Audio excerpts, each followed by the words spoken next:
Bem-vindo ao podcast Essência. Hoje é a estreia, uma iniciativa do Instituto Inspiração. Eu sou Erida Tavares, treinadora comportamental e idealizadora do método Essência e vou estar com você em 10 episódios.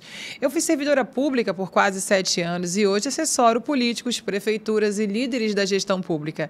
Eu conheço de perto os desafios e as responsabilidades de quem escolheu servir. Esse podcast tem 2 propósitos: falar do nosso método Essência, que é um treinamento comportamental criado para ajudar o servidor público a resgatar o sentido do seu trabalho, melhorar seu desempenho e também viver com mais equilíbrio, e dar voz aos servidores públicos que construíram uma carreira sólida e fazem a diferença nas áreas em que atuam hoje. Aqui, nós vamos ouvir histórias reais de quem escolheu o caminho do serviço público e continua todos os dias dedicando a sua vida a servir pessoas. O nosso convidado de hoje é o delegado federal, Dr. Sérgio Fonte, que atua há mais de 30 anos em várias esferas do serviço público. Bem-vindo, Dr. Sérgio. Satisfação imensa o senhor ter conseguido um espacinho na agenda para vir aqui, hein? Obrigado, Hélida. Eu que agradeço o convite. É um prazer enorme estar aqui com você e falando para o seu público. O Método Essência é um programa de treinamento comportamental criado pelo Instituto Inspiração, voltado exclusivamente para os servidores públicos. Nosso foco no desenvolvimento humano, o método trabalha competências como equilíbrio emocional, senso de propósito, qualidade no atendimento ao cidadão e fortalecimento da cultura de serviço. Desde a sua criação, o Método Essência já foi aplicado em mais de 30 órgãos públicos no estado do Amazonas e também no Pará, alcançando centenas de servidores em diversos níveis e áreas de atuação. Nosso objetivo é muito claro: ajudar o servidor a resgatar a essência do seu papel, melhorar o clima organizacional e entregar um serviço público mais eficiente, humano e consciente, que é o que todos nós desejamos. Você concorda? Olha, doutor Sérgio, é real isso. Eu tinha pensado em gravar e lançar esse podcast com 10 episódios falando sobre o serviço público, e aí eu falei, eu vou estrear o doutor Sérgio. Eu fiquei aqui na cabeça. E aí a gente se encontrou no shopping, o senhor, sua esposa, e eu falei, olha, era de Deus, era para ser mesmo, viu? Que aí ativou mais a vontade de começar, de gravar de uma vez, né? Eu agradeço ser o primeiro, é uma honra. Quantas vezes me chamar, eu venho. Mas olha, tinha que ser realmente o senhor para a sua jornada. O senhor falou aí 40 anos de serviço público. Quase 40 anos. Em todas as esferas, né? Todas. Eu fui militar, trabalhei no Ministério Público Federal, fui do Serviço Público Federal na maior parte desse tempo todo, né, na Polícia Federal. E tive uma experiência na Secretaria de Segurança Pública do Estado, na Secretaria Municipal de Segurança Pública do Estado, e agora eu estou no TCE. Isso é muito interessante. A gente passa a vida toda aprendendo. Nunca para de aprender, né? Quando a gente parar de aprender, alguma coisa está errada na nossa vida, e eu fico muito contente em ter a oportunidade de acumular essas experiências, esses conhecimentos, que sempre que a gente aprende muito, onde a gente vai. Em qualquer lugar, né? Aprendizado, né? E vai também nos permitindo nos preparar para a próxima etapa, porque eu acho que sempre tem uma próxima etapa, né? Sempre tem uma próxima etapa, nem que seja a etapa de desacelerar enfim, sair da função e ir para a vida pessoal. Eu já estou quase nessa época, já, se Deus quiser. Eu até me surpreendi, você falou, seu filho já formou em medicina. Já formou, está fazendo residência. Olha só, mas eu separei o seu currículo aqui. Deixa eu encontrar aqui. Eu vou encontrar aqui o seu currículo. Ah, tá aqui, ó. Eu continuo delegado federal ou o fato de você ter sido aposentado? Não, eu sou delegado federal. Delegado aposentado. Federal, aposentado. Já atuou como militar das Forças Armadas, tem mais de 30 anos de serviço público. Foi superintendente da Polícia Federal no Amazonas e em Rondônia, diretor da Academia Nacional de Polícia e diretor de gestão de pessoal, né, da Polícia Federal. No estado do Amazonas foi secretário de Segurança Pública. Na Prefeitura de Manaus foi secretário municipal de Segurança Pública e Defesa Social. E atualmente na função de diretor de inteligência do TCE, é isso? Isso mesmo. Eu tive uma passagem também pelo Ministério Público Federal, fui chefe de gabinete do procurador-chefe aqui no estado. Todas as experiências fabulosas. Sim. Olha, isso aqui foi o que o ChatGPT encontrou do senhor, viu? Fez um resumo, tem muita coisa boa, né? Doutor Sérgio, na sua experiência, né, vasta experiência, o que o senhor conceitua hoje sobre, literalmente, quando a gente fala de servir no contexto do serviço público? Muitas pessoas, Hélida, vão para o serviço público em busca tão somente de segurança. É um aspecto válido, e eu acho que é importante pensar em segurança. Mas quem for para o serviço público tem que pensar no que é principal, que é servir, né? Você imagina um empregado com milhares de patrões. É o servidor público, ele tem que servir. A palavra já diz o que é a principal função dele. Então, quem for ser servidor público, que vá, mas que vá sabendo que tem que ter um mínimo de vocação, porque para você ser feliz, você tem que fazer o que gosta, ou o que acha que é importante, o que acha que é relevante. É interessante que você aprenda antes, que você se informe antes e não vá tão somente por um emprego, pela estabilidade, porque isso é muito pouco. Num primeiro momento pode satisfazer, mas com certeza o ser humano precisa de mais. Precisa de objetivos, metas, desafios, entendeu? Ele precisa entender, para ele ser feliz, né? Ele precisa entender que o que ele está fazendo é bom, é relevante, vale a pena. E todo ramo do serviço público te oferece isso. Em compensação, você não vai ficar rico, não vai ganhar dinheiro para sobrar, vai ter muito mais normas a seguir do que direitos a exercer. E é uma função em que você está toda hora sendo observado, porque, afinal de contas, como eu disse, seus empregadores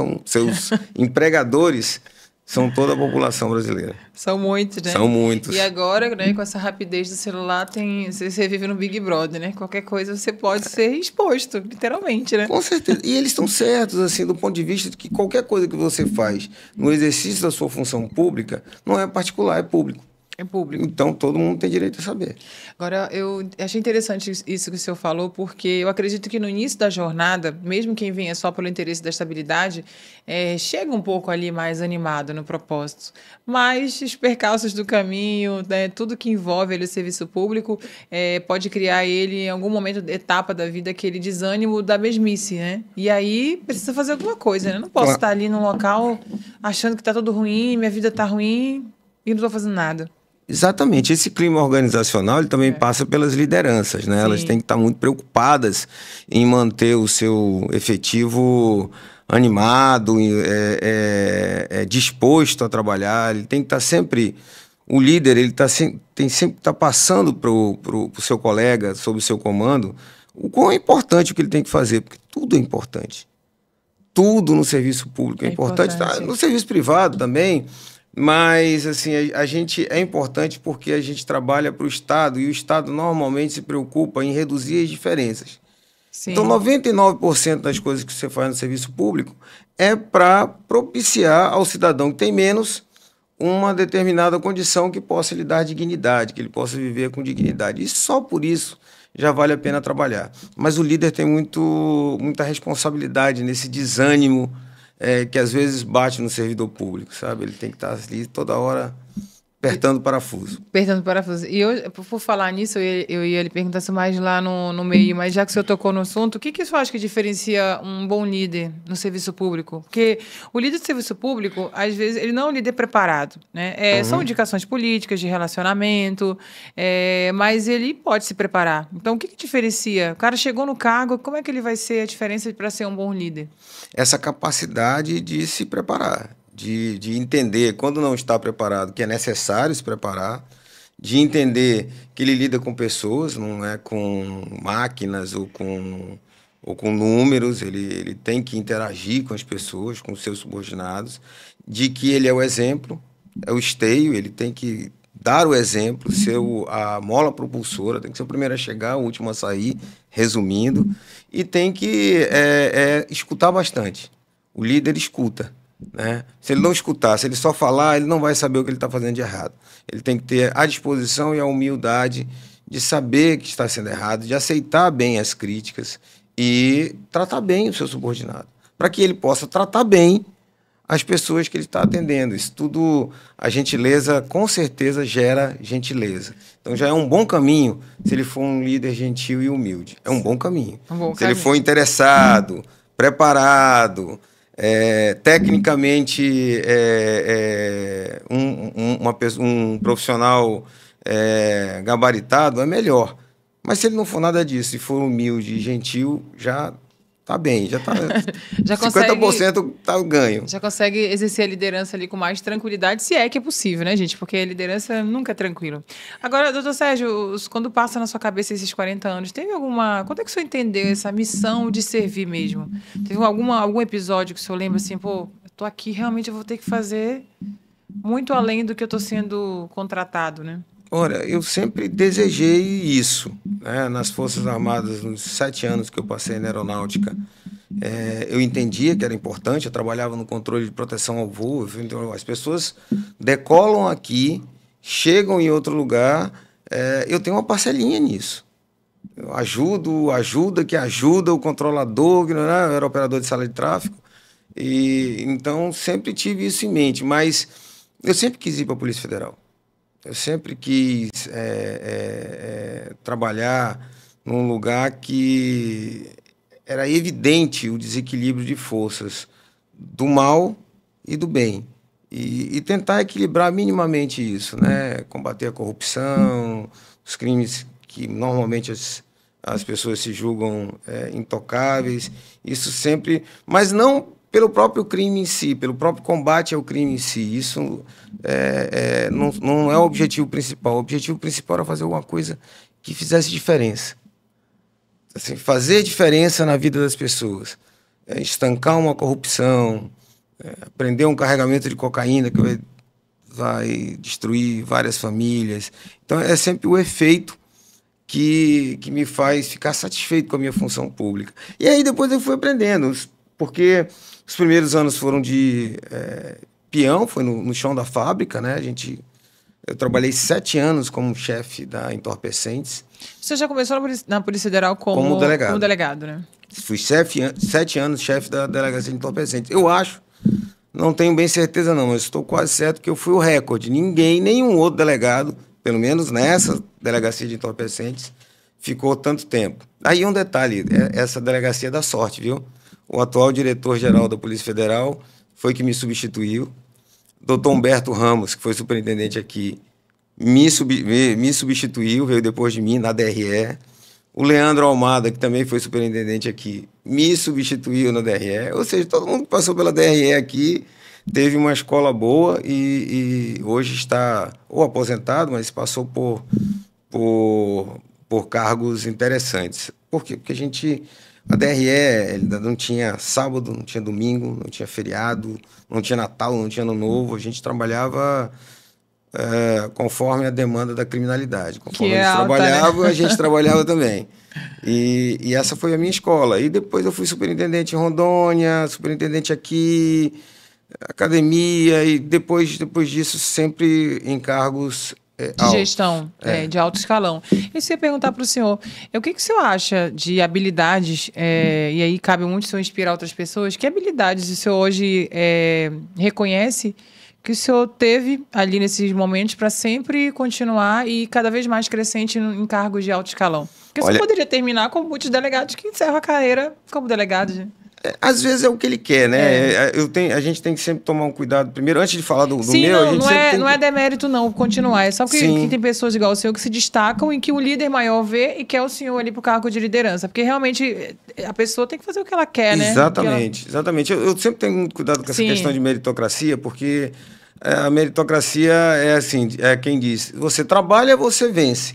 Nem sempre é assim. Às vezes você trabalha, mas você não quer vencer aquela coisa. Para você é melhor a família, para você é melhor, por exemplo, ficar aqui. Eu tive que sair 2 ou 3 vezes e morar em outros estados, longe da família. Então, tem gente que não quer fazer isso, e está tudo bem. Sim. Né? Mas eu acho que, primeiro, é uma série de conjunturas, mas a gente trabalha.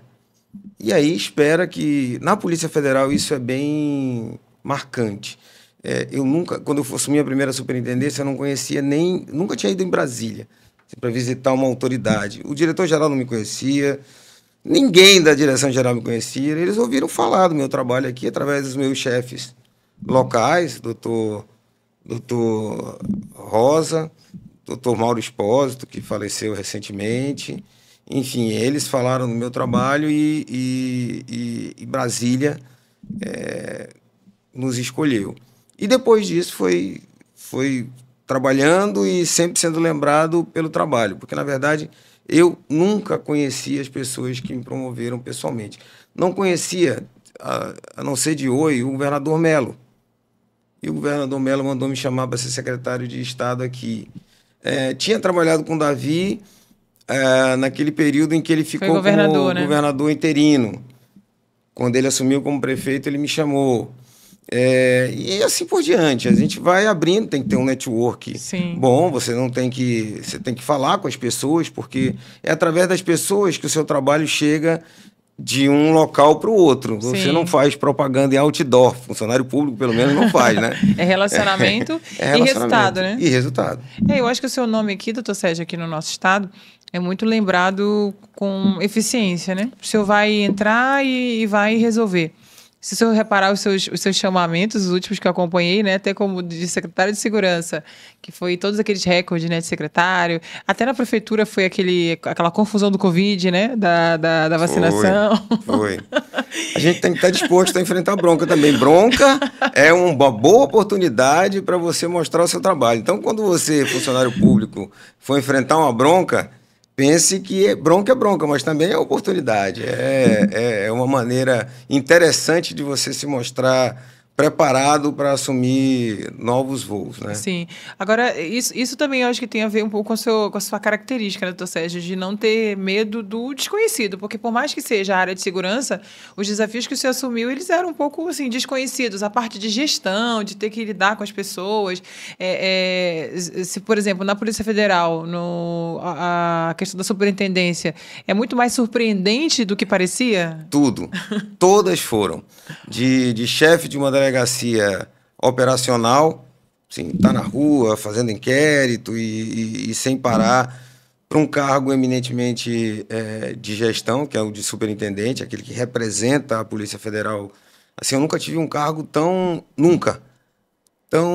livre de pressões de qualquer tipo. Não que os outros tivessem, mas o superintendente de Polícia Federal no estado, ele praticamente só é chamado por Brasília se explodir uma bomba atômica, né? Fora disso, ele resolve tudo e se precisar de apoio do diretor-geral, ele pede, ou de algum outro diretor. Mas cada vez que eu mudei por exemplo, eu deixei de ser superintendente em Rondônia e vim para cá, totalmente diferente. Aqui os problemas são outros, Rondônia é um tipo de problema. Eu deixei a esfera federal e vim para a esfera estadual. Um outro mundo, parecia que eu estava indo para Marte. Outro mundo, lidar com a polícia militar, com a polícia civil, com os bombeiros, com o Detran, ou seja, com você. Eu vou contar essa uma parte, comunicação social. Que era quarta polícia, né? Dava muito trabalho. Eu não tinha noção do que era. Aprendi muito, conheci pessoas muito boas que me ensinaram muito. Depois saí, voltei para a Polícia Federal, depois fui para o município, que é outro planeta. E agora eu estou no TCE, que também é outro planeta, é outra coisa. Mas a gente vai se adaptando, cada um tem as suas características específicas e todos têm muito a ensinar. E o que o senhor já aprendeu sobre manter o propósito mesmo diante de tantas pressões? Porque em todo lugar tem pressão. Claro. Como é que mantém ali? Respira e vai. Como é que é? Primeiro, eu acho que é você manter uma aura de proteção. Que aura é essa? As pessoas não chegam até você com essas pressões de qualquer tipo, legais, ilegais, porque sabe que você não cede a elas. Então, isso já é muito bom, isso já mantém muita gente afastada, porque pressões, por exemplo, eu vou ser bem aberto, pressões, se eu tive alguma pressão de corrupção na minha vida, eu não lembro. Quem nunca chegou comigo e ofereceu alguma coisa?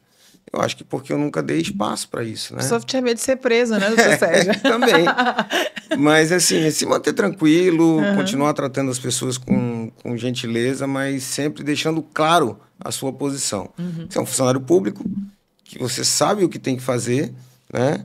Que você tem um dever de lealdade, mas esse dever de lealdade vai até um certo ponto, até onde a lei deixa. Então, você é leal ao governador até onde a lei deixa. Você é leal ao prefeito até onde a lei deixa. E você é leal ao presidente da República até onde a lei deixa. E mais, ele dá uma coisa que é muito interessante, que eu digo aqui de coração. quando você é funcionário público, você não é empregado do Lula, estando na Polícia Federal. Você não é empregado do governador do estado, estando na Secretaria de Estado. Você não é empregado do prefeito, estando na prefeitura. Você é empregado do povo. Né? Agora, você tem que seguir o que o gestor, que foi escolhido pelo povo, Sim. determinou como rumo. E aí o seu dever de lealdade tem que ser com ele, com os projetos dele, porque foram os projetos desse gestor maior, político, que fizeram com que ele fosse escolhido. Então, Sim. em tese, é o que o povo quer. E ele conta com a expertise de quem ele chamou para fazer e melhorar também, né? Que eu acho que isso foi uma... Ninguém imaginava, por exemplo, o senhor, quando foi secretário de Segurança... E aí, gente, aproveitando, né? Fazer meu merchan, né? Eu falo isso muito pouco, porque o tempo vai passando e as pessoas vão esquecendo, né? Mas eu fiquei na Secretaria de Segurança quase 7 anos ao todo, Foi. né? De 2011... Você já estava lá quando eu cheguei, Já né? estava lá. De 2011 até 2017... Né? Foram quase 7 anos. E então, quando dou treinamento, né, no Método Essência, ou treinamento em órgão público, eu falo, eu fui servidora há quase 7 anos, então eu conheço muito bem toda a rede de relacionamento e, às vezes, a rede de intriga, viu? Que envolve isso, estar no serviço público, os desafios de trabalhar com quem é comissionado, de quem é concursado, da máquina pública. Mas eu lembro muito de eu ser aquela pessoa que não tinha hora para trabalhar. Você está ali disponível a qualquer momento e você não tem aquela mentalidade, tipo, o meu horário já acabou. Ainda mais em comunicação, né? O chefe da comunicação aí que não tem mesmo. Era meio a quarta polícia mesmo, de estar perto. E o que a gente vê isso, que é o que as pessoas esperam, né, do serviço público. Porque o senhor falou lá no início, o serviço público é onde as pessoas procuram um único caminho. Porque se elas tivessem outra opção, elas não procurariam o serviço público. No sentido, assim, da eficiência hoje. Uhum. Por exemplo, saúde. Quem é que vai procurar ficar lá esperando um tempão se tivesse um hospital particular? Quem é que tivesse, não sei, acesso a algum outro tipo de segurança privada que não dependesse da política pública? Não é porque não é bom, é por conta da demora, realmente, da eficiência, que é uma discussão aí muito ampla, né, sobre a questão da eficiência da máquina pública. Mas o senhor acha que o que mais desmotiva o servidor público de um modo geral? O senhor já passou aí por todas as esferas. Olha, existem muitos fatores, né? Se o salário for realmente muito baixo, incompatível com as necessidades básicas do servidor, isso desmotiva. Tá? Mas o salário, eu acho que seria a quarta ou a quinta prioridade de todos os servidores. Claro que ele é importante, mas ele nem diminui a corrupção. Salário alto ou baixo não mexe na corrupção. E ele nem aumenta a eficiência. Né? Outros fatores, como a motivação, a possibilidade de ser reconhecido, isso é muito importante. O ambiente corporativo, o ambiente que está ali, que faz com que ele se sinta bem no seu trabalho, que ele se sinta importante, valorizado, ele tem que ser valorizado pelo chefe. Essas ausência de valorização, baixo salário, baixo reconhecimento, clima organizacional ruim, isso tudo vai tirando do servidor o seu prazer de trabalhar. E, na verdade, assim, a gente diz que o servidor público, pelo menos aquele que atende ao público, e você sabe muito bem disso, é interessante dizer que a Hélida fez um trabalho muito difícil. Ser comunicação social de uma Secretaria de Segurança é uma coisa...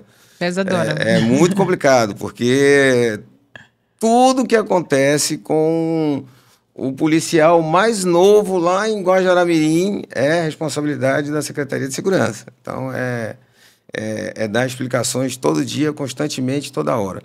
Em que pese que as polícias têm suas comunicações próprias, mas... Quando o negócio era grande... a gente soou muito a camisa. Mas assim, O senhor falou quatro temas interessantes mesmo. E eu acredito que hoje, né, baseado no que a gente acompanha, o salário não faz essa desmotivação em nenhuma carreira, no setor privado também. Ainda mais agora com a geração Z, que oficialmente, né, não mantém o salário como pilar de engajamento. A geração Z, ela quer outras coisas. Porque uma hora, né, a gente vê muito isso, né, pelas brigas de aumento. A pessoa quer aumento, tem as discussões ali de salário, mas parece uma insatisfação muito grande. De um modo geral, algumas categorias. E quando a gente vai para treinamento, falar de pertencimento, do verdadeira essência de servir, a gente ouve muita palavra do reconhecimento. Ela queria ser reconhecida mais, não só pela liderança, mas até pela sociedade. A gente fez alguns treinamentos de professores, por exemplo, que eu achei incrível. No final, todos ficaram muito emocionados ali, porque nós fizemos com que eles relembrassem que um professor, por exemplo, ele é alguém inesquecível. Inesquecível. Quem é que esquece dos professores? Extremamente importante. Importante. São profissionais que plantam ali sementes, assim como médicos. Eu acho que os policiais também, né, fazem Quem é que esquece um apoio policial que alguém recebeu? A gente não esquece. São pessoas que se tornam inesquecíveis na nossa vida. Então, o reconhecimento mesmo faz muita diferença na carreira ali do serviço público. Eu tenho um colega, não sei se eu lhe falei, que é treinador comportamental, e ele faz um método em Tocantins, o Felipe, maravilhoso. Lá o nome do método dele é Servir. E ele, né, pesquisando sobre estatísticas, ele fala muito que 90% dos desafios no serviço público são comportamentais, ou seja, de relacionamento. Relacionamento interpessoal, relacionamento em relação ao atendimento. Então, trabalhar essa questão de comportamento é essencial hoje no serviço público. E eu ia lhe perguntar, né? Dá muito trabalho, não dá não, como gestor? Apaziguar esses diferentes comportamentos e pessoas ali numa gestão. É uma luta de todos os dias. Todos os dias, Hélida, você tem que acordar e se preocupar com isso. Os resultados do trabalho, ele depende quase que exclusivamente da maneira como o seu efetivo está preparado para fazer. Um bom atendimento no balcão, um atendimento sóbrio, inteligente, educado, eficiente na medida do possível, do que puder ser feito. E, assim, todo mundo tem sua parcela de vaidade, né? Sim. A pessoa gosta de receber um muito obrigado, um bom trabalho. Essas ouvidorias hoje, elas estão abertas a receber queixas, mas é interessante que elas estão abertas a receber elogios também. Então é interessante, você que está aí, foi bem atendido, não custa nada ligar para a ouvidoria do correio, que seja de alguém, dizer, olha, o carteiro aqui, gente boa, legal. O ser humano gosta disso. Quero agradecer o policial que Quero me ajudou. agradecer o policial da viatura. Se não souber o nome, que estava em tal local tantas horas. Ou então, quero agradecer a PM como um todo, através do seu policial que ajudou a trocar o meu pneu. Ele tem que fazer uma campanha disso, hein? O ser humano vive disso. Agradeça. Reclame, Verdade. mas agradeça. real. A gente tem lá um projeto lá no TCE, né, da doutora Yara. 2 projetos que são muito interessantes, um, inclusive, que eu faço parte da coordenação, que é a Blitz TCE, que visa atacar problemas pontuais da administração, orientando muito mais do que punindo, né, tentando resolver o problema. Dizer, olha, isso aí não está certo, é isso mesmo, você tem tal e tal coisa. Então, em vez de punir, o gestor, no caso da Blitz, ele tem uma chance de resolver o problema sem necessidade de punição e contratar advogado. Ele vê ali que está errado, já foi detectado por um órgão de controle e, enfim, a população adora isso. A gente fez um trabalho agora recente de uma rua que estava toda esburacada. E um buraco não estava deixando o cadeirante sair para o tratamento. A gente foi lá, fotografou tudo, pediu aí ao secretário da Infraestrutura Municipal. 1 minuto, tudo foi ajeitado, o cadeirante pôde sair, e aí a rua toda se reúne, elogia, agradece, manda um... É muito bom, o pessoal fica extremamente contente. Mas você sabe que o serviço público atende, não tem esse número, né? Vamos lá, milhões de pessoas, e o resultado digamos assim, da eficiência... Todo dia tem um resultado, né? Então, assim, é muita gente sendo atendida. Existe uma demanda reprimida, mas se você reparar, a pessoa que vai no serviço médico, mesmo que demore, ela é atendida. A pessoa, então, assim, existe um resultado prático, sim, que eu acho que se melhorasse a questão do atendimento, ia melhorar, sim, essa sensação de estar grato. Eu brinco em treinamento que a mamãe fala muito assim, quando ela vai num serviço público, em que ela gosta do atendimento, ela fala, Hélida, nem parece que era público. Olha só. É a visão das pessoas, né? Que o atendimento particular, em alguns locais, é melhor. Mas é porque o atendimento particular, ele tem sim já a cultura da questão de perdas e ganhos. Então, o particular cliente, né? É o cliente. Que eles entendem como um lucro. Eu acho que é porque nunca foi dado, né, tanto essa importância sobre cuidar. E eu não sei como é hoje, mas antigamente tinha muito essa cultura de que o servidor público que não dava certo em setor nenhum, onde é que ia? Joga lá para o atendimento. público. Atendimento ao público. A gente vê muito isso, já viu, e é real. Se você olhar alguns locais, você está vendo ali que a pessoa realmente não tem preparo nenhum, é uma pena. Mas eu acho que foi você que me disse que uma vez uma pessoa disse num dos seus cursos que não gostaria de ser assim, né? Ela queria ser diferente. E aí é isso, a pessoa quer ser diferente. Ela não foi preparada para estar Às vezes ali. ela é muito reativa também, o chefe não orienta, mas só para falar para a gente não perder isso, eu sou um fã do SUS. Sim, o SUS é referência. O SUS, com todos os seus problemas, o Brasil é um país que ele está na vanguarda dos direitos à saúde pública, né? A gente vai olhar como são os tratamentos médicos em outros países, Estados Unidos, é inviável para o cidadão pobre, comum. Nosso não, com todas as suas mazelas, precisa melhorar muito. Precisa evoluir muito, mas olha, é fabuloso, é fabuloso. Eu estava acompanhando o Padilha esses dias na internet, ele tem feito muitos vídeos sobre isso, até alguns engraçados. O ministro Padilha é um fã do SUS também, ele é o chefe e fã. Não, mas ele tem feito alguns vídeos, eu estava curiosa ali, ele estava mostrando até os gringos que vêm para cá, que se surpreendem, né, que foram atendidos de graça. Sim, mas eu acredito muito que se melhorar essa questão do atendimento, do trato à pessoa, eu acho que a gente vai ver pessoas muito mais satisfeitas com aquela sensação de que, ok, fui atendido e também fui bem atendido, no sentido assim de relacionamento. Isso. Né? Eu acho que melhorando um pouco mais, além da eficiência, né, que já existe, porque não tem como negar que existe atendimento. Existe atendimento. Diariamente as pessoas são atendidas, elas recebem o serviço público e está tudo bem, cada um com as suas obrigações, mas ter esse olhar realmente do cuidado. Quando a gente fala do essência, é a palavra de resgatar a essência, de eu me preocupar atendendo literalmente o que aquela pessoa vai precisar. Eu não cheguei a comentar com o senhor na época, mas eu tenho relembrado uma história que aconteceu comigo na Secretaria de Segurança, e eu falo em treinamento. Eu encontrei no corredor lá no Via Norte, onde ficava, uma mulher toda ensanguentada. Ela passou por mim, estava ensanguentada, estava me chorando. Parecia que estava com um resto de sangue ainda, né? Muito nítido. E eu confesso que naquele momento eu fiquei com medo de ela ser fotografada ali. Então, eu tirei ela e levei ela lá para a minha sala da comunicação. E ela estava furiosa na época com a corregedoria. Disse que foi na corregedoria, não conseguiu fazer a denúncia e estava lá perdida porque estava sem documento. E ela era de Manacapuru e ia denunciar um companheiro dela, que era um policial militar que tinha agredido ela. Ela tinha vindo de Manacapuru só para denunciar ele. E eu fiquei lá acalmando ela, né, acalmando. Eu liguei para a corregedoria e falaram que ela já chegou lá muito alterada e, saiu correndo. Rejeitou meio que o atendimento. Na versão deles, né? Na versão dela, ela não foi bem atendida, por isso que ela se revoltou e saiu. E aí eu fiquei ouvindo ela lá, esperando ela se acalmar. E aí liguei de novo para a corregedoria e falei, vou levar ela lá agora. Ela me falou que está sem documento, mas vocês têm que, né, dar um jeito de ouvir. Para esse fim é irrelevante, né? Ouvir e tudo mais, até porque aí entrou a assessora de comunicação, né? Até porque se ela sair daqui e for falar mal da gente. E aí, depois que ela se acalmou, eu levei ela lá novamente, fiquei com ela lá um pouquinho e depois saí. E quando eu estava ministrando o treinamento sobre essa questão de relembrar o servidor que ele precisa até o final para resolver a vida, né, de quem estiver procurando, eu lembrei disso. Olha só, não tinha nada a ver comigo. Poder ter chamado um outro policial para atender ela. Me preocupei com ela e levei ela até no resultado final. Então, esse que é realmente o espírito de servir. E isso está enraizado na gente, da nossa formação. Né? De repente, como nossos pais nos ensinaram a servir, como nós ensinamos os nossos filhos agora a servir.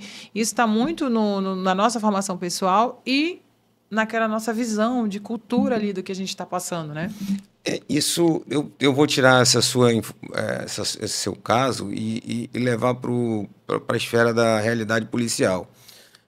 Muitas pessoas criticam ou acham estranho ou não acham certo quando o policial, mesmo estando fora de serviço, ele atua numa reação Isso faz parte da nossa cultura.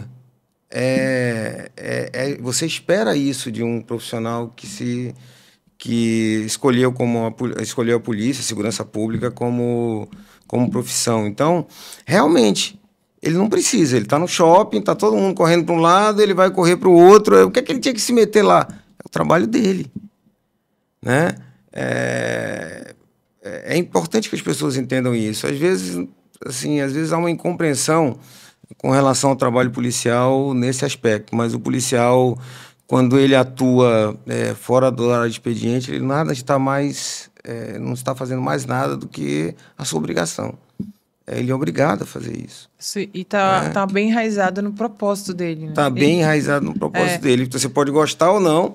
Se der certo, certamente você vai gostar. Se der errado... A empresa vai criticar. Vai criticar, mas é da nossa essência. Essência, literalmente. E também, porque no caso dos policiais, eu acho que de modo geral, você não deixa, você não sai de serviço e agora não sou mais policial. Acaba. Eu não deixei de ser policial. Sempre quando me chamam de ex-policial federal, eu falo, opa, ex não. Não, eu ainda sou, eu ganho salário de lá, minha carteira é de lá, tá tudo de lá ainda. E se tiver que voltar ou atuar, eu vou atuar porque, de novo, foi muito bom esse nome que você escolheu, faz parte da minha essência. Da essência, né? Agora, eu ia fazer um bate-bola, como chamo com o senhor, de cada local, porque como o senhor tem muitas experiências, eu ia perguntar só num, né? Mas o que marcou, por exemplo, a sua vida de servidor público lá na aeronáutica, né? Por Disciplina, hierarquia, companheirismo. A gente lá tinha um senso de dever no controle de voo muito grande, né? Era muito batido a importância do que a gente estava fazendo ali. Milhares de pessoas dependiam da gente. Quando você senta no avião, meu Deus, e acha que é só o piloto, só aqueles dois que estão lá, que são responsáveis por tudo, que você vai sair e chegar bem por causa deles dois, sim, é por causa dos 2 ou 3 pilotos que tem, mas tem uma rede toda em volta funcionando para que tudo dê certo. E a gente tinha realmente isso, e isso permeado pela hierarquia e disciplina da carreira militar. E é uma rede bem eficiente, né? Ainda viajar de avião ainda é um método comprovadamente, né, em números mais seguros. Mais seguro. Só pede para o elevador. Vale a pena. Acho que o elevador pifa mais. Tem mais casos. E na Polícia Federal, porque teve muita experiência, mas cite aí algumas que mais marcaram. Nossa, a Polícia Federal, assim, eu sou um apaixonado pela Polícia Federal. Assim, a minha paixão profissional é a Polícia Federal. Eu acho que eu ganhei na loteria 20 vezes quando eu consegui passar e entrar na Polícia Federal. Não era muito comum a gente passar aqui no estado do Norte, a gente passar no concurso. Eu me lembro que na época só eu e o juiz Vitor Ilhuzzi, que hoje é um juiz antigo, aí, na verdade ele tinha passado para juiz também, mas passou para delegado federal. Nós dois passamos. E eu fui. Então, assim, foi como se tivesse ganhado na loteria, porque não teve um dia na Polícia Federal que eu não tenha agradecido a Deus por estar lá. Uma instituição que realmente me fez muito bem, assim, bem profissionalmente. Me diverti muito lá, corri muitos riscos, perdi muitos sábados, domingo, feriado, Natal, Ano Novo. A minha ausência foi muito sentida pela família, mas eu achei que a gente fez alguma coisa. A Polícia Federal é sempre uma equipe, não é nunca uma pessoa, não é nunca o delegado, o escrivão, o agente, é sempre uma equipe. E eu gosto muito mais de me identificar como policial federal do que como delegado de Polícia Federal. Eu faço parte de uma equipe e de uma família que se chama Polícia Federal. Ainda hoje. Olha só. E lembrando, né, Dr. Sérgio, eu conheci o Dr. Sérgio na Polícia Federal. Eu era uma daquelas repórteres que, quando tinha operação da Polícia Federal, eu ficava lá fora, de madrugada, esperando a Polícia Federal abrir ou os presos chegarem. Naquela época era mais divertido, Dr. Sérgio, porque vocês liberavam os nomes. Era maravilhoso pegar a lista dos nomes dos hoje presos. Tá mais complicado. Aí agora tá cheio de regra, né? O pessoal sempre descobre.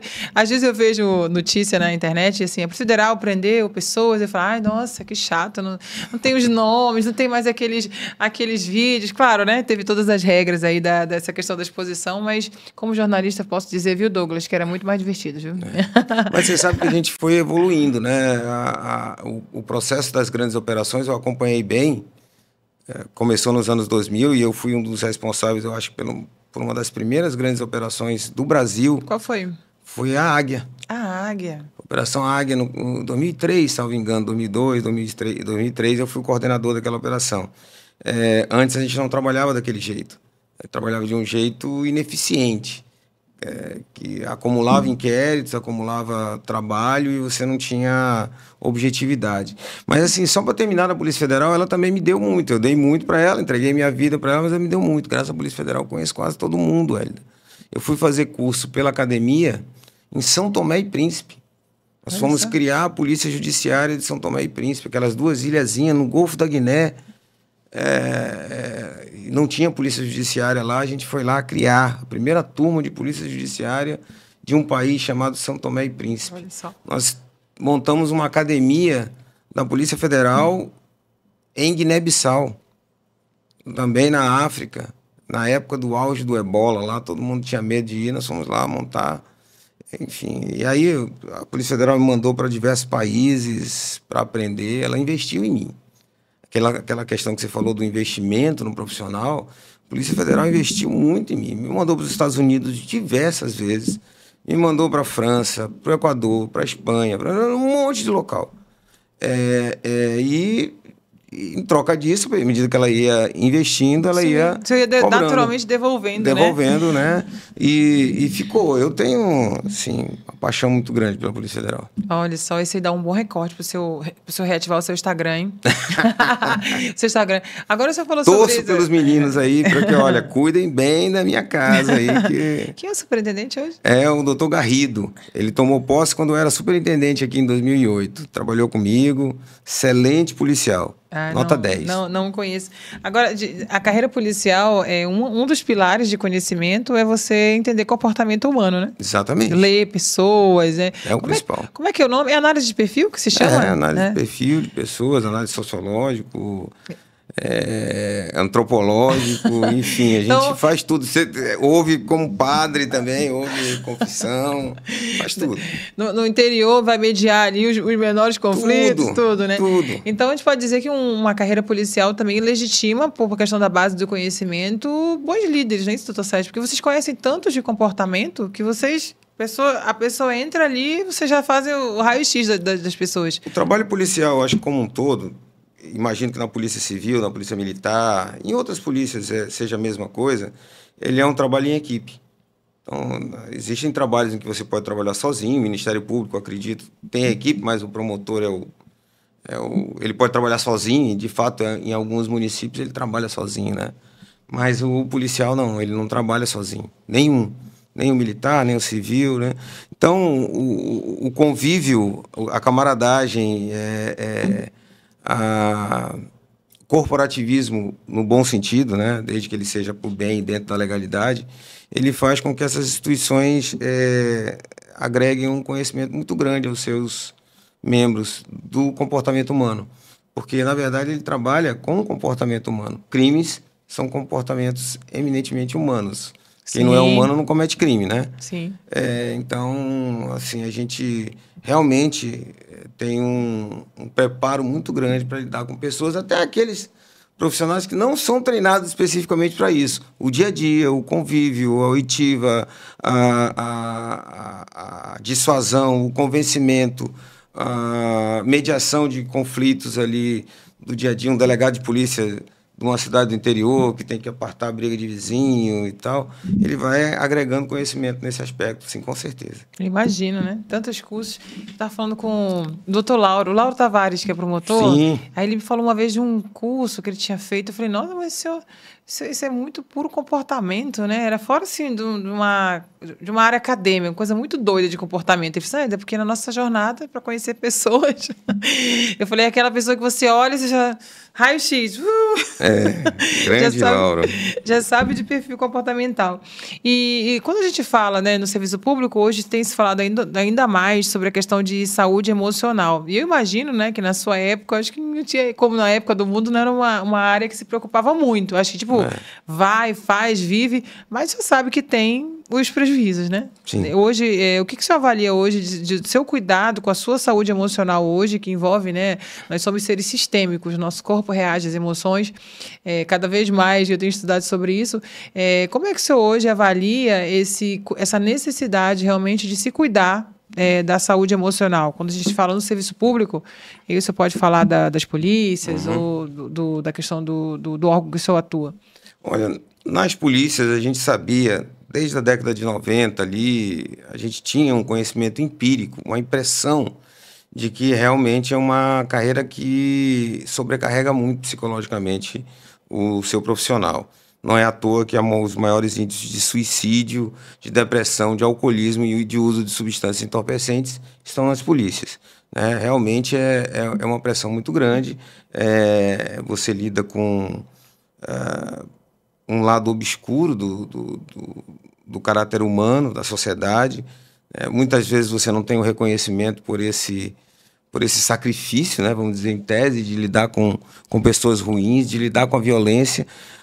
Nem todo mundo gosta de lidar com a violência. Eu, por exemplo, não gosto. Eu prefiro sempre conversar. Mas lidar com a violência e com o uso legitimado da força é uma função eminentemente policial. Sim. E você investir na saúde mental desses servidores, de todos, como todo mundo sabe, sim, a dor que lhe toca mais, né? Sim. A cruz que está carregando, e é preciso que o gestor, tanto na polícia como em qualquer outra atividade, inclusive privada, sim, ele preste atenção e tenha um cuidado com isso, né? Ele perdeu um servidor por um burnout, 1 ano, 6 meses, olha o prejuízo que isso dá. Então, se não é pelo próprio servidor, pela solidariedade humana de atender um colega de trabalho, que seja pelo menos pela produtividade, no caso civil, pelo lucro, porque você perde muito, sim, já são com os poucos afastamentos, né? O absenteísmo por problemas mentais é muito alto. E agora, mais ainda, me parece que assim, nós estamos tendo muito mais conforto, saúde, alimentação do que tínhamos há 100 anos atrás, mas mesmo assim alguma coisa está nos faltando, porque há cada vez mais pessoas deprimidas, carentes, ansiosas, de atenção. Sim, ansiedade, isso é um quadro. Eu tentei procurar, mas você vê que essa é uma coisa tão ainda nova. Tentei procurar estatística que falasse sobre afastamento no serviço público e geral, assim, no Brasil, não tem. Encontrou algum dado do governo federal em torno de 300 servidores no ano passado, que eu achei até pouco, né? Então, não sei de onde era a fonte, não quis. É muito maior. Deve ser só muito maior, muito maior. Não consegui esse dado, realmente. Assim como é muito escasso essa questão de treinamento comportamental. De um modo geral, se fala muito sobre saúde, fala muito de saúde mental, mas hoje, né, a psicologia tem falado muito sobre saúde emocional, que envolve tudo.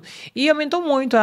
Depois da pandemia, o governo vive divulgando, os órgãos também, que cresceu muito o número de afastamento por fator de saúde emocional. Até porque na pandemia foi aquele terror emocional muito grande, né? Foi um período muito difícil. Quem perdeu pessoas, perdeu e pode estar ainda sofrendo com luto. E eu não perdi pessoas diretamente, mas viver aquele terror ali, naquele momento ali, da TV e vendo pessoas, isso também mexeu muito e expôs um pouco a nossa vulnerabilidade da vida, né? Também a gente despertou mais, né? Eu tenho certeza que nós valorizamos mais a vida hoje, porque sabemos que é um sopro, do que não ter passado pela pandemia. Então, também eu acho que tem o fator de reconhecer também essas vulnerabilidades, doutor Sérgio. Que antigamente não se falava tanto, né? Então, hoje... Pois as pessoas tinham um pouco de vergonha disso, né? De precisar de um psicólogo, de precisar de um apoio qualquer. Mas, na verdade, nós precisamos sim. Precisamos. A gente precisa todo dia do cuidado. O chefe, eu volto a dizer, ele tem que ter esse cuidado, esse olhar, essa preocupação. O que eu posso fazer para melhorar o ambiente de trabalho? E melhorando o ambiente de trabalho, eu melhoro a produção, a produtividade, resultado, os né? resultados. Os resultados virão naturalmente, né? Isso é fundamental. O que você gasta nisso não chega nem perto do que você perde com o absenteísmo por conta das ausências e por conta da procrastinação. A gente tem que lembrar isso também. Você pode ir para o trabalho, mas estando desanimado, você não faz nada. Você fica ali, só esperando o tempo passar. Passar o dia olhando pro computador. Exatamente. Eu acho que a procrastinação é bem danosa. É mais danosa do que faltar 1, 2 dias ou não ir ali, no caso, trabalhar, né? Agora, eu lhe interrompi, que eu estava falando, assim, de cada experiência sua, né? Você falou da sua paixão pela Polícia Federal, e é visível isso. E de experiências marcantes. E na Secretaria de Segurança? Secretaria de Segurança foi um aprendizado. A Secretaria de Segurança, a gente teve que coordenar instituições diferentes, com objetivos diferentes. Assim, o viés delas era o mesmo, segurança pública, né? Mas as atribuições eram diferentes, as necessidades eram diferentes, as premissas eram diferentes, né? Hierarquia, disciplina, produtividade, enfim. E a gente teve que aprender. você deve ter visto lá que a gente, muitas vezes, tinha que parar, sentar, estudar, ouvir os outros colegas que já estavam lá. Mas eu dei a sorte de estar com uma equipe boa, né? E assim, nós aumentamos demais as apreensões de entorpecentes. Foi Não sei se você recorde. lembra. Não, pela primeira vez no estado teve apreensão. Assim, a gente sempre pensava o seguinte, se a Polícia Federal consegue, por que a Polícia Civil e a Polícia Militar também não faz? Porque o material humano é o mesmo, as pessoas são talentosas em qualquer lugar. Foi só encontrar as pessoas certas. Olha, eu vou falar. Conta o segredo aí. Eu vou falar olha, o colega que foi alçado para essa missão, até hoje está lá. Até hoje é o colega que está no DENARC. Né? O Dr. Paulo Mavinier veio de Manacapuru, foi trazido para protagonizar essa nova fase da investigação da Polícia Civil. No Estado, né? Porque antes não se via, né? Eu acompanhava isso como jornalista. Agora a gente faz inveja para a gente, porque é de tonelada, né? Eram de centenas de quilos, agora são de toneladas. Então, a Polícia Militar também é uma coisa assim, é muito interessante. O quanto as pessoas têm, eu não diria ingratidão, mas não têm a noção do sacrifício que um policial Sim. faz. Esse calor insuportável, com esse colete, rodando o dia inteiro. Assim, o polícia é aquele policial militar, principalmente aquele que, se ele está perto aqui, você está reclamando. Mas se ele está longe, você reclama mais ainda. Também, né? Tem muitas ele nunca agrada ninguém, né? Você sabe que tem muitas incompreensões, e eu percebi isso como assessor, eu até tentei fazer alguns movimentos na época, mas onde eu ia, eu falava de uma incompreensão, que era sobre a linguagem corporal da polícia. Eu era uma julgadora, jornalista, né? Julgadora, quando eu vi um policial ali, cara de marrento, bravo e tal, estereótipo, eu dizia, nossa, ele não pode estar sorrindo para mim, né? Não sou criminosa, por que ele não, né, faz uma cara boa para mim? Na secretaria eu aprendi, né, o estado de alerta. Como é que o policial vai pressupor que o cidadão que está num carro ali, né, com vidro... Mas foi você que mandava eu tirar o óculos escuro, né? Quando eu ia dar... Mandava tirar o óculos escuro. Essas incompreensões que a sociedade não entende. Realmente o policial está ali no estado de alerta e que ele pode enfrentar um bandido, mas pode enfrentar um cidadão de bem. Então, a linguagem corporal importa. Assim como a do bandido tem uma linguagem corporal de quê? De causar medo.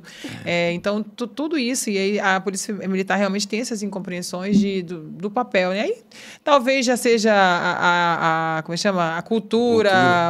Que tudo tem que ser aos poucos. É interessante essa questão de ação e reação. Né? O cidadão tem que tratar a polícia como ele quer ser tratado. Né? E a polícia tem que tratar o cidadão como quer ser tratada. Isso é uma verdade óbvia. Né? Se eu quero que você me trate bem, eu lhe trato bem. Se eu quero que você não me trate bem, eu não lhe trato bem. É por isso que eu digo, quando aquele negócio de bandido bom e bandido morto essa bobagem que de vez em quando alguém fala, eu fico arrepiado, é aquele negócio, olha, quando o bandido sabe que ele não vai ter chance, que não vai ser cumprida a legalidade, que ele não vai ter chance de sobreviver, ele vai reagir mais. E isso vai gerar uma escalada, uma espiral. Então, você tem que mostrar para o bandido que você é diferente dele. Que você vai cumprir a lei. E aí, cumprindo a lei, ele se entrega. Quando a gente começou a atuar nos rios da Amazônia, nunca houve uma reação. Nunca ninguém reagiu à ação da Polícia Federal. Né? Quando começaram a ver os piratas no rio, assaltando e depois matando todo mundo, eles começaram a reagir. E os nossos policiais, certamente aqueles dois que morreram, aqueles colegas que perderam a vida numa ação, certamente perderam a ação porque as pessoas pensavam que eram piratas. Porque se soubesse que era a Polícia Federal, teriam se entregado, teriam sido presos e talvez já tivessem soltos há muito tempo já. Isso já faz 7, 8 anos. Isso é uma escalada, não? A violência é uma escalada. Ela vai subindo, subindo, subindo. Então, não adianta. Você mata mais, vai morrer mais, vai aumentar a violência e não vai resolver o problema. Então, você tem que regredir, dar passos atrás e ver o que está sendo feito errado e agir com inteligência, né? Sim. Agora, doutor Sérgio, o senhor estando aqui, eu não consigo deixar de lembrar do massacre. Vou lhe dizer, eu sempre falo, né? Porque não é mais meu mundo, né? Mas eu tive vontade de fazer um documentário, de fazer um livro, mas eu lembro, o que eu lembro do massacre? Estava eu, por algum motivo, foi o Réveillon, e no Réveillon eu resolvi, não sei, senti que eu não devia tomar nem um dedinho de champanhe, né? Naquela época. Eu falei, não quero estar bem no dia seguinte. Eu acho que já era me preparando emocionalmente para aquilo lá. E aí eu vi lá que tinha rolado umas fugas e tinha ido atrás, não tinha nada, tal, até que apareceu tudo lá e a gente começou. E eu lembro do senhor, já era mais 7, 8 horas, o senhor chegou e me chamou, Hélida, é muita morte. Foi aí quando o senhor falou para mim que até então a gente só estava ouvindo, né? É muito sério, é muito grave. E naquele mês eu estava de mudança. E o senhor acredita que eu não lembro de nada? Eu só lembro de acordar, dormir. Foi um mês, assim. É a sua lembrança também? Foi o segundo maior massacre em sistema prisional do Brasil, né? Só perdeu para o Carandiru com 111 mortos. Realmente foi um pesadelo aquilo lá. A gente não era o secretário da pasta, a pasta tem um secretário, que Sim. é o de administração penitenciária, mas nós éramos o secretário do sistema de segurança, das polícias e tal. E nos envolvemos diretamente naquilo. Eu acho que você estava lá, a gente foi para lá, enfim, tentou negociar o que foi possível, porque as mortes, e muita gente não sabe disso, faz muito tempo, elas ocorreram nos primeiros 40 minutos de rebelião. Os primeiros 30 minutos, todo mundo que morreu naquele período lá. E a gente não tinha muito o que fazer porque eles tinham reféns. Então teve que negociar mesmo. O interessante disso é que uma semana depois, os protegidos que foram levados para outra cadeia, que é a cadeia pública que foi reativada, fizeram a mesma coisa. Mataram 4 lá e estavam ameaçando matar mais gente. Só que eles não tinham reféns. E aí o governador autorizou a entrar, e nós entramos, não morreu mais ninguém, mas eles não tinham refém, nem armas de fogo. Então foi um período ruim, foi um período difícil, acho que no Brasil inteiro, não foi só aqui que teve rebelião, não, teve rebelião no Brasil inteiro. Você teve aqui aprendizado, assim, você pode resumir, desse crise que tipo, não era algo que... Que a gente tem que se antecipar, a gente tem que trabalhar muito nessa questão de inteligência. O sistema prisional ele é a fábrica de bandidos do Brasil, ele é o nascedouro das organizações criminosas, e nessa condição ele não pode ser ignorado nunca, né? Não que a gente tivesse ignorado, longe disso, a gente acompanhava com bastante proximidade, inclusive, mas a gente não podia imaginar que ali dentro, sabendo que iam ser responsabilizados, eles iam pegar e matar aquela quantidade de pessoas tão somente por uma briga. Veja, o que é interessante é que era Família do Norte, CV, matando o PCC. Hoje, a disputa entre Família do Norte e CV é muito grande, PCC também. Ou seja, aqueles aliados lá de 2017 não são os mesmos aliados de hoje.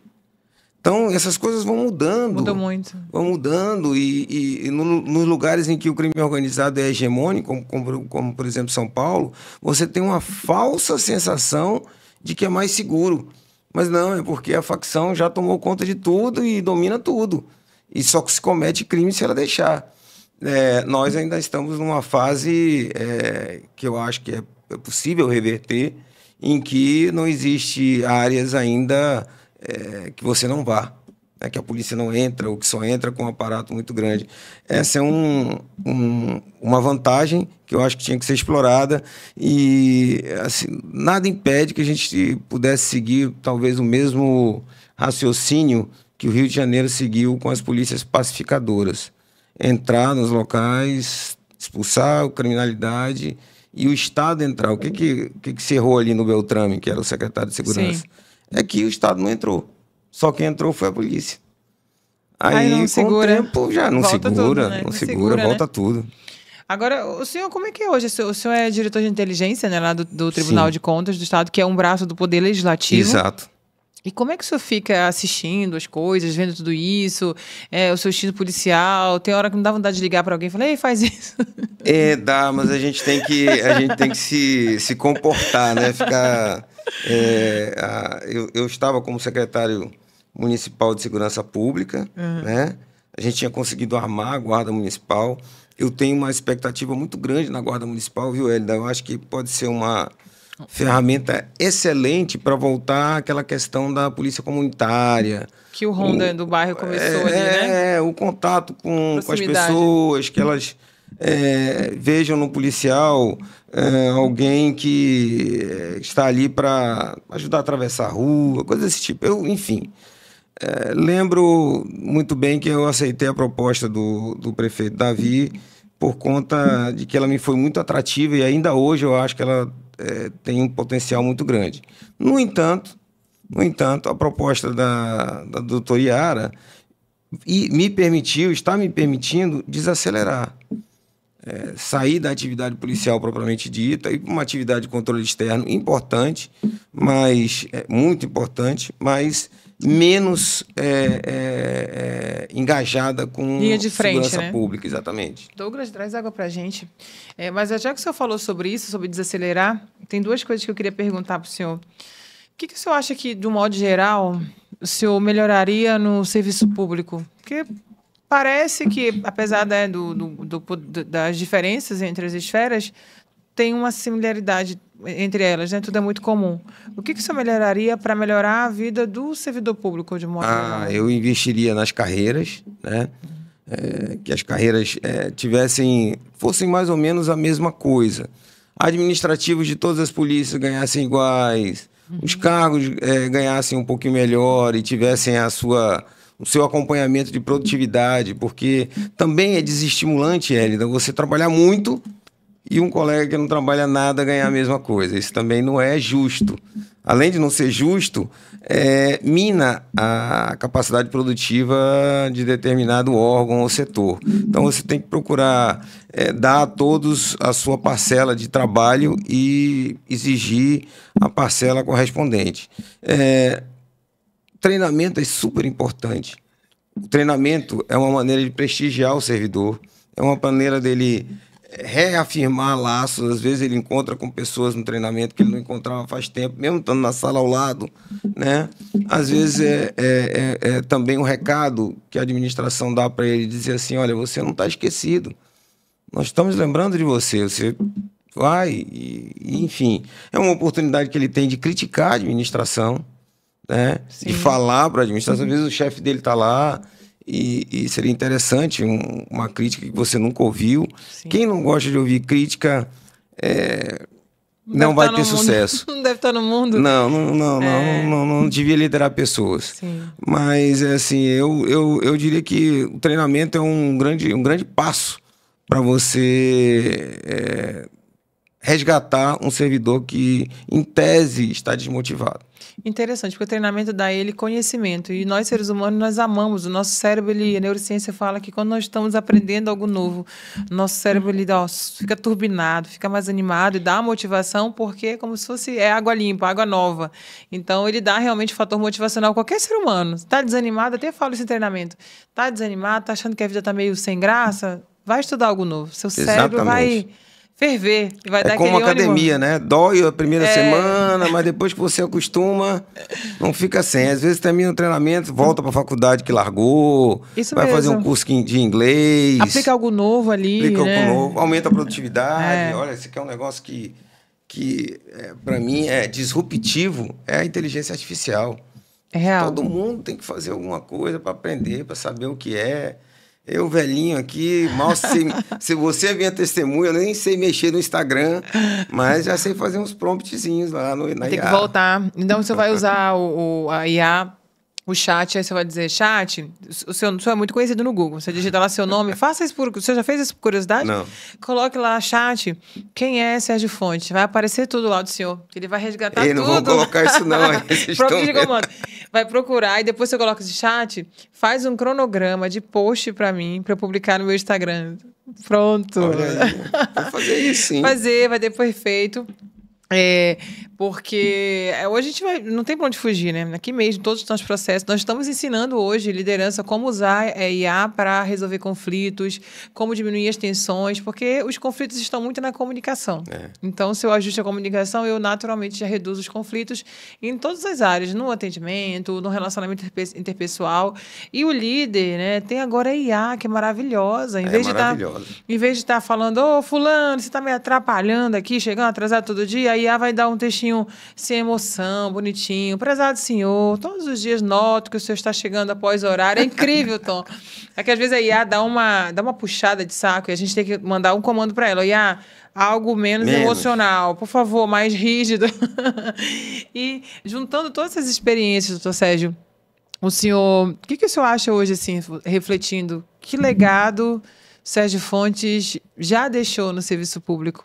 Olha, aquilo que você falou aí de trabalhar em diversas esferas, eu acho que eu tive uma oportunidade única que Deus me deu de poder atuar na esfera municipal, estadual, federal, no legislativo, agora num órgão de controle de contas, enfim, no Ministério Público Federal, trabalhei lá também, nas Forças Armadas.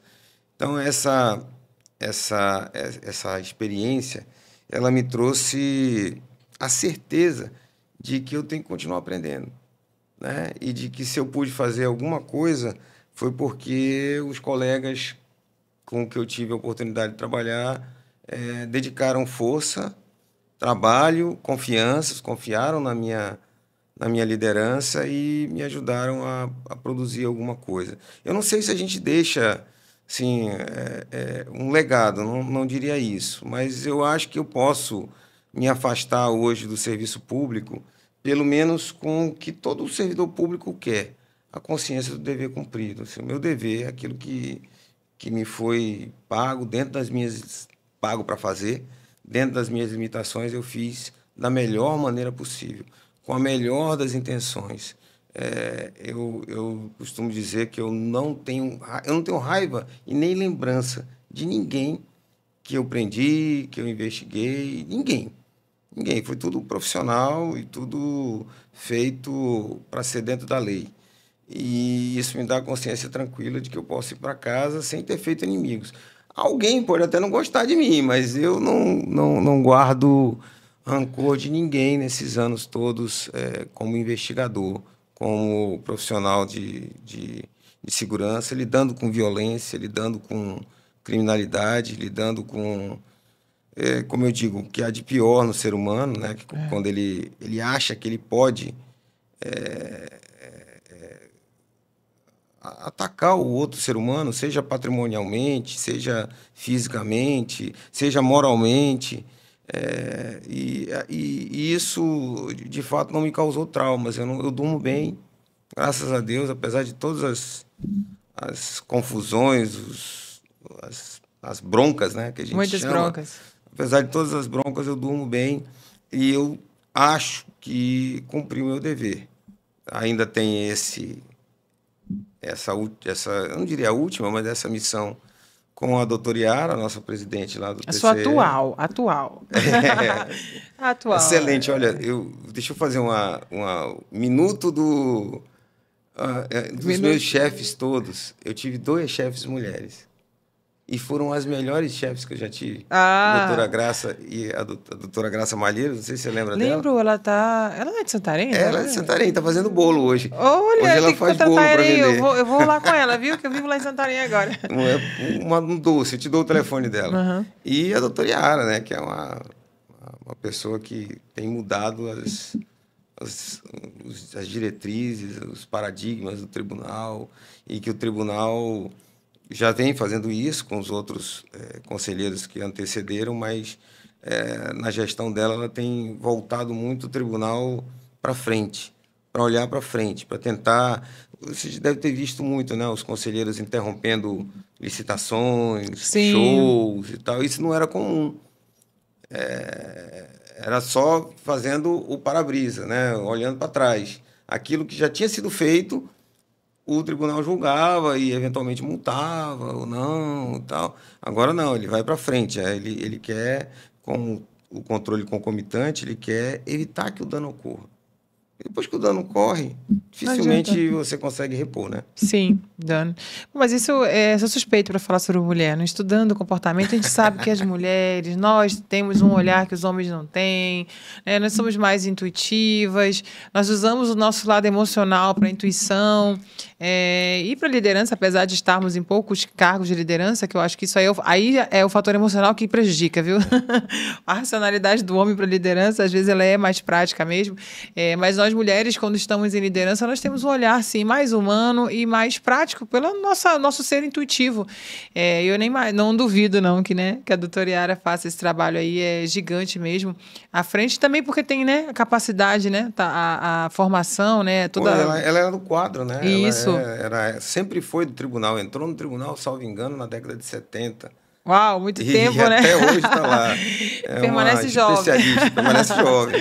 Olha, doutor Sérgio, eu queria lhe agradecer, tá, por ter topado vir fazer essa estreia com a gente. Eu acho que o senhor aqui no Amazonas ainda tem muito a contribuir, vai contribuir, porque imagino que o senhor receba muitos pedidos de aconselhamento, né? Doutor Sérgio, de vez em quando pode rolar, pela sua experiência, e pessoas igual o senhor, que detêm tanto conhecimento e experiência, devem sim estar ali no aconselhamento, em algum momento ajudando, né, a transformar a sociedade ainda melhor. E quem detém um conhecimento tem o ouro, tem a riqueza.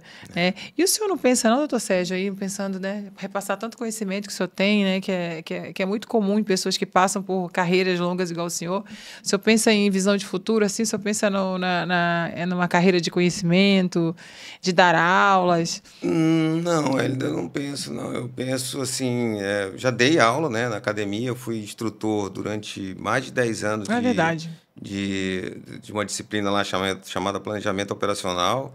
Gosto do contato, das palestras e tal, mas acho que existem pessoas que têm o dom da palavra melhor do que o meu, que têm a possibilidade de expressar o conhecimento melhor do que a minha. Eu faço dentro daquilo que eu posso. E às vezes até tenho vergonha. Eu falo, depois eu me olho na televisão e tá bom. Mas assim, eu espero poder ainda contribuir muito. Como você falou, você liga para alguém para dar palpite? Não, eu não ligo. E não é porque eu não me interesso, não é porque eu não tenho amizade. Respeitando, né? É porque eu respeito o espaço Sim. do colega. Mas se por um acaso qualquer colega precisar de mim, eu estou sempre à disposição. Ai, que legal. Eu queria lhe agradecer e dizer que eu sou muito sua fã mesmo, de carteirinha. Uma vez criaram um Instagram para o senhor, né? Fãs do Sérgio Fontes. Não fui eu, quero deixar claro que não fui eu, apesar da minha vontade. Nós éramos muito fãs mesmo. E agradecer pela oportunidade e dizer que esse podcast vai inspirar muitas pessoas que admiram o senhor, e também é sempre mais uma marca no seu legado, que eu acredito, né? Legado não é algo que pode ser tocado, né? Legado realmente é algo que a gente deixa que fez a diferença ou que vai fazer a diferença, e pelo pouquinho que nós ouvimos aqui, né? Que tem que dar fazer um longo documentário de muitas horas para fazer um resumo. O documentário é com você mesmo. Você que está me ouvindo lá, essa senhora aqui fez parte do Bandidos na TV, né? Bandidos na TV. Me convenceu a aparecer lá, mas eu ainda falava para ti, pô, mas Hélida, mas eu não tenho nada a ver, eu não fiz investigação, não fiz nada, não. Sim, o senhor abriu e fechou o documentário. Aí eu apareço pra caramba naquele documentário. Abriu. Como o Pilatos aparece no Credo. E o senhor sabe que naquela época que eu lhe chamei, eu nem sabia que era da Netflix, tá? Eu tinha acabado de sair da Secretaria de Segurança, então eu não sabia. Todo mundo que gravou ali estava confiando na minha boa fé, e eu confiando na boa fé do documentarista, tá? Ganhou um prêmio recentemente. Ganhou, né? Super premiado. Eu tava confiando nele. E o pessoal, eu levei grande parte das pessoas que estão na entrevista, e as pessoas foram na base da amizade, né? Para algumas eu falei, olha, eu tô ganhando em dólar, vai lá me ajudar. Para algumas eu falei, por favor, me atende. Para algumas eu implorei, acho que o senhor foi um pedido de amizade, e foi um sucesso, né? Foi. E foi um sucesso, e isso também sou muito grata, né, senhor? Realmente tá ganhando em dólar, tá? Muito obrigada. Por ter ido, fazer aquele mês, né? Que ótimo. Então, deixa um recado aí para todos as pessoas que vão ver, né? As pessoas que lhe admiram, e também os servidores públicos, né? Para não desistirem, né? Da profissão. Olha, o servidor público que está me vendo, e aquele que quer ser servidor público, preste atenção no que você faz. Olhe em volta e veja o quão importante o seu serviço é. Todo serviço tem sua importância. Veja como você quer ser tratado e trate as pessoas que você está atendendo, aquelas pessoas por trás do papel. O papel não é só um papel, é uma pessoa. Assim, o nosso trabalho é muito importante. Quando nós saímos do estado natural, isso para falar dos contratualistas, né, do Sim. contrato social, como nós saímos do estado natural, houve um pacto, o contrato social.